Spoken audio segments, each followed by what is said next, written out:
Hello बच्चों, एक बार फिर से स्वागत है आपका अपने चैनल APSR में। तो आज हम लोग स्टार्ट करने वाले हैं chapter number digestive system. Digestive system या फिर इसी को और हम लोग क्या बोलते हैं, human nutrition. Human nutrition clear. Basically अब यहाँ पे हम लोग बात करने वाले हैं हिस्टोलॉजी की, क्योंकि अगर हमको याद होगा तो हम लोग बायो के अंदर पढ़ते हैं फिजियोलॉजी, इसके अलावा हम लोग एनाटॉमी पढ़ते हैं, हिस्टोलॉजी पढ़ते हैं। Clear. Physiology, anatomy and histology. Histology histology भी हम लोग पढ़ रहे हैं। हिस्टोलॉजी का मतलब क्या होता है, टिश्यू लेवल पे अगर स्टडी कर रहे हैं। एनाटॉमी का मतलब सेल लेवल पे स्टडी करें। एंड फिजियोलॉजी का मतलब सिस्टम्स, जैसे हम लोग डाइजेस्टिव सिस्टम की बात कर रहे हैं, रेस्पिरेटरी सिस्टम की बात करें, एक्सक्रेटरी सिस्टम की बात करें, नर्वस सिस्टम की बात करें, तो ऐसे ही अगर पूरे सिस्टम्स के बात करें तो उसको हम लोग किसके अंदर पढ़ने वाले हैं, फिजियोलॉजी के। एनाटॉमी का मतलब सेलुलर लेवल पे, सेल के लेवल पे। जैसे अगर स्टमक की बात करें तो स्टमक के सेल को हम लोग क्या बोलते हैं, गैस्ट्रिक सेल, गैस्ट्रोसाइट्स। ठीक है। ऐसे अगर हम लोग लीवर सेल की बात करें तो उसको हम लोग क्या बोलते हैं, hepatic cell, hepatic cell, hepatocyte. तो ऐसे अगर सेलुलर लेवल पे अगर बात करें तो उसको हम लोग बोलते हैं एनाटॉमी के अंदर। ठीक है। एंड इसके अलावा हिस्टोलॉजी का हम लोग बात कर रहे हैं तो एट टिश्यू लेवल पे उसके बारे में हम लोग पूरी डिटेल में डिस्कवर करने वाले हैं। ठीक है। तो हम लोग इसमें स्टडी कर रहे हैं हिस्टोलॉजी। हिस्टो वर्ड का मतलब ही क्या होता है, टिश्यू। हिस्टो मतलब क्या होता है, टिश्यू। एंड लॉजी का मतलब क्या होता है, स्टडी। तो study of tissue is known as the histology. Study of tissue is known as the histology. अगर बायो में आपने टर्मिनोलॉजी पकड़ना सीख लिया, टर्मिनोलॉजी अगर आपने पकड़ना सीख लिया, टर्मिनोलॉजी अगर आपने समझ लिया, तो बायो पढ़ना बहुत ज़्यादा ईजी हो जाता है। क्लियर। तो हम लोग क्या स्टडी करने वाले हैं, टिश्यू का, हिस्टो का मतलब टिश्यू एंड लॉजी का मतलब study. Study of tissue is known as the histology. अब चैप्टर नंबर, जैसे चैप्टर का नाम हमारे पास क्या है, डाइजेस्टिव सिस्टम या फिर ह्यूमन न्यूट्रिशन। तो पहले हम लोग बात करते हैं डाइजेशन की। ठीक है। तो डाइजेशन क्या होता है, the process of break down of complex food substance into simple absorbable form called as the digestion. अब जो हम लोग खाना खाते हैं, वो हम लोग जो निवाला खाते हैं, मुंह में जो निवाला खाते हैं, वो कॉम्प्लेक्स फूड रहता है, बहुत बड़े बड़े पार्टिकल्स एक तरह से देखा जाए तो उसको हम लोग क्या बोलते हैं, कॉम्प्लेक्स फूड सब्सटेंस। लेकिन जब हम लोग फूड को खाते हैं तो दांतों से उसको क्या करते हैं, च्यू करते हैं, चबाते चिबाते, मतलब उसको क्या करते हैं, कट करते हैं, कट डाउन करते हैं। ठीक है। तो कट कट करके उसको क्या करते हैं, सिंपल यानी छोटे स्ट्रक्चर में बनाते हैं, किसके लिए, ताकि उसको हम लोग क्या कर सके, एब्जॉर्ब कर सके, एब्जॉर्ब कर सके। ठीक है। क्योंकि हमको उससे क्या करना है, एनर्जी बनाना है। एनर्जी बनाने के लिए उसको हम लोग simple particles, simple food molecules में तोड़ देते हैं। तो the process of breaking down of complex food substance into simple absorbable form is called the digestive system. Digestive system. And ये हमारे पास क्या होता है, एनर्जी कंज्यूमिंग प्रोसेस होता है। इसमें हमको एनर्जी देना पड़ता है इनिशियली। ठीक है। क्योंकि अगर हम लोग खाना खा रहे हैं तो मुंह चला रहे हैं, मुंह को क्या करते हैं, अपने दांतों को हम लोग क्या करते हैं, कंटिन्यूसली मूवमेंट करवाते हैं। जीभ को क्या करते हैं, कंटिन्यूसली मूवमेंट करवाते हैं। जीभ से फूड पार्टिकल को इधर से उधर हम लोग क्या करते रहते हैं, भेजते रहते हैं, ताकि वो बराबर कट सके। तो ये हमारे पास क्या होता है, एनर्जी कंज्यूमिंग प्रोसेस होता है। ठीक है, डाइजेशन।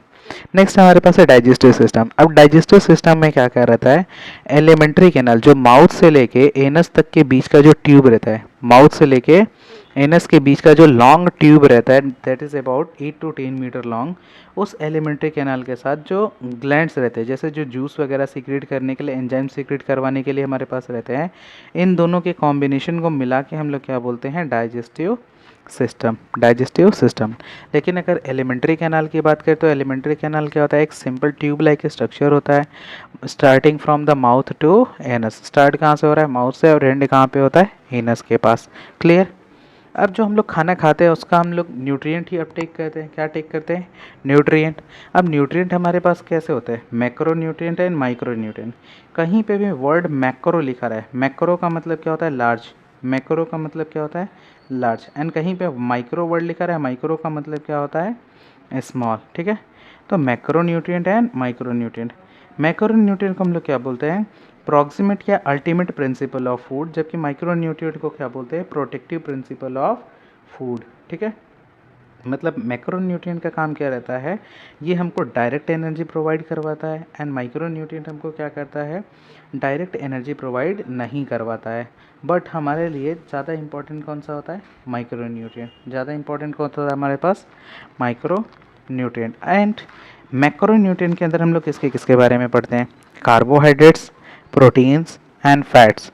जबकि हमारे पास माइक्रोन्यूट्रिएंट के बारे में किसके बारे में स्टडी करते हैं, minerals, vitamins and water, minerals, vitamins and waters. But अगर इसमें से अगर बोलते हैं ना, अगर शरीर में हम लोगों के पास विटामिन्स कम हो जाती है, मिनरल कम होने लगता है, जैसे मिनरल में अगर हम लोग बात करें Fe2+ की, जो कि हमको किस में मिलने वाला है, ब्लड के अंदर। तो अगर ब्लड के अंदर आयरन की कमी हो जाती है तो हमको थकान बहुत जल्दी होने लगता है। या फिर अगर शरीर में H2O यानी वाटर का कंटेंट कम हो जाता है, वाटर कम हो जाता है, तो हम लोग बोलते हैं हमको हो गया हाइड्रेशन, डिहाइड्रेशन। डिहाइड्रेशन, डी का मतलब होता है रिमूवल, हाइड्रेशन का मतलब हाइड्रेट हो चुका है, बॉडी को पानी की कमी हो चुकी है। तो डिहाइड्रेशन मतलब अगर इन लोगों की कमी अगर हमारे बॉडी में हो गई तो हमको सेवरल टाइप के डिसऑर्डर्स हो सकते हैं, डिजीज हो सकते हैं, ठीक है। If these are deficient in our body it may cause one or several disease, one or several disease, ठीक है। अब बात करते हैं डाइजेस्टिव सिस्टम की। डाइजेस्टिव सिस्टम में हम लोगों ने क्या बात किया था, alimentary canal plus associated digestive glands. Digestive system में हम लोगों ने किसकी बात किया था, alimentary canal plus associated digestive glands. Digestive system की हम लोग देख रहे हैं एक एक करके, ठीक है। मतलब ये क्या क्या कंसिस्ट करता है डाइजेस्टिव सिस्टम में। तो पहले एलिमेंट्री कैनाल हमारे पास क्या क्या होता है, माउथ से लेके एनस तक के बीच का जो लॉन्ग वाला चेन रहता है उसको हम लोग क्या बोलते हैं, एलिमेंट्री कैनाल। अब स्टार्ट कहाँ से हो रहा है, माउथ से। माउथ के बाद कहाँ पे हम लोग है, बको फेरेंजियल कैविटी, बको फेरेंजियल। बको में बकल कैविटी, बकल का मतलब क्या होता है, माउथ। तो बको फेरेंजियल का मतलब है फेरिंग्स एंड कैविटी, ठीक है। तो बको फेरेंजियल कैविटी क्या क्या कंसिस्ट करता है, oral vestibules, buccal cavity and pharynx. अब ये जो बकल कैविटी है इसके अंदर यानी माउथ के अंदर हमको क्या मिलता है, tongue, teeth and palate, tongue, teeth and palate. अब पैलेट हमारे पास होता है hard palate and soft palate. हमारे माउथ का जो बाहर वाला पोर्शन रहता है उधर हमारा जो पैलेट रहता है वो कैसा रहता है, हार्ड रहता है। पीछे के साइड शिफ्ट होते जाएंगे तो वो पैलेट हमको कैसा दिखाई देता है, सॉफ्ट पैलेट, मतलब सॉफ्ट हो जाता है, नरम हो जाता है। तो पैलेट हमारे पास हार्ड होता है एंड सॉफ्ट पैलेट होता है, ठीक है। नेक्स्ट हमारे पास क्या होता है, ईसोफेगस। ईसोफेगस जिसके पास कोई ग्लैंड नहीं होता है, थ्रू द पेरिस्टालसिस मूवमेंट ये क्या करेगा, खाना को नीचे की तरफ भेजता है। इसके बाद हमारे पास क्या रहता है, स्टमक। स्टमक को हम लोग अलग अलग पार्ट में डिवाइड कर देते हैं, जैसे cardiac region, fundus region, body and pyloric region. Pyloric antrum भी हमको इसमें मिलता है।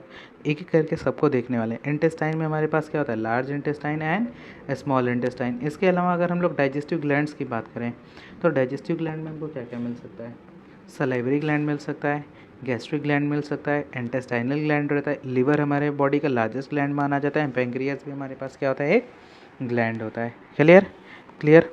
And next intestine and large intestine. Small intestine को हम लोग फर्दर 3 पार्ट में डिफ्रेंशिएट करते हैं, duodenum, jejunum and ileum. And large intestine को भी हम लोग फर्दर 3 पार्ट में डिफ्रेंशिएट करते हैं, सीकम, कोलन एंड रेक्टम, ठीक है। अब ये जो कोलन होता है ये कोलन फर्दर डिफ्रेंशिएट होता है into sigmoid colon, transverse colon and ascending colon and descending colon, descending colon. Next हमारे पास क्या है, modification in histology. Modification in histology मतलब जो हम लोगों ने टिश्यू लेवल पे देखा था उसमें मॉडिफिकेशन हम लोग करेंगे तो हमको क्या दिखाई देता है। अब ये जो स्ट्रक्चर दिखाई दे रहा है मॉडिफिकेशन ऑफ हिस्टोलॉजी, ये बेसिकली स्ट्रक्चर है एलिमेंट्री कैनाल का। किसका स्ट्रक्चर है, एलिमेंट्री कैनाल का, एलिमेंट्री कैनाल का, ठीक है। अब एलिमेंट्री कैनाल में हम लोग को क्या, ये जो बीच वाला रीजन दिखाई दे रहा है खाली स्पेस, ये होता है ल्यूमेन। इससे हम लोग खाना खाते हैं तो इसी से खाना हमारा क्या होता है, पास होता है नीचे की तरफ। इससे हमारा खाना क्या होता है, नीचे की तरफ जाता है। मतलब ल्यूमेन का मतलब खाली स्पेस, वैक्यूम जो हम लोग बोलते हैं। तो ये हमारा इतना ज़्यादा पतला रहता है। इसके बाद हमारे पास क्या है, ये एक लेयर दिखाई दे रही है, ये एक लेयर दिखाई दे रही है। इसको हम लोगों ने क्या बोल रखा है, lining of epithelial, lining of epithelial, जो कि बेसिकली क्या होता है, एपिथीलियल टिश्यू से ही बना रहता है, एपिथेलियल जिसको बोला जाता है। और इसके पास एक और ग्लैंड भी रहता है, म्यूकोसल ग्लैंड। इसके पास क्या रहता है, म्यूकोसल ग्लैंड एपिथेलियल लेयर के पास। एंड साथ में दूसरा ये जो ब्रूनर्स ग्लैंड है ये दूसरे वाले लेयर में प्रेजेंट रहेगा। देखिए अभी बताते हैं किस में रहता है। ये हमारे पास क्या है, ये वाला स्ट्रक्चर ब्रूनर्स ग्लैंड, जो कि किस में प्रेजेंट है, इसके साथ नहीं है, वो प्रेजेंट है इसमें, ये जो डाइस दिखाई दे रहा है, ठीक है। दूसरा ये जो स्पेस दिखाई दे रहा है इसको बोला जाता है, ये जो एपिथेलियल और इसके बीच का ये जो स्ट्रक्चर्स है ये, इसको बोला जाता है लैमिना प्रोपेरिया। लैमिना प्रोपेरिया जो कि बेसिकली क्या रहता है, सपोर्टिव एपिथेलियम रहता है एंड किसका बना रहता है, कनेक्टिव टिश्यू का। किसका बना रहता है, कनेक्टिव टिश्यू का, एंड रहता क्या है, सपोर्टिव एपिथेलियम, ठीक है। नेक्स्ट हमारे पास क्या है, ये जो स्ट्रक्चर्स दिखाई दे रहा है, ठीक है, इसको बोला जाता है मस्कुलरिस इंटरना। ये वाला जो लाइनिंग है इसको हम लोगों ने क्या बोला है, मस्कुलरिस इंटरना। मस्कुलरिस इंटरना जो कि कैसा रहता है, म्यूकोसे फॉर्म करता है एंड स्मूथ मसल का रहता है।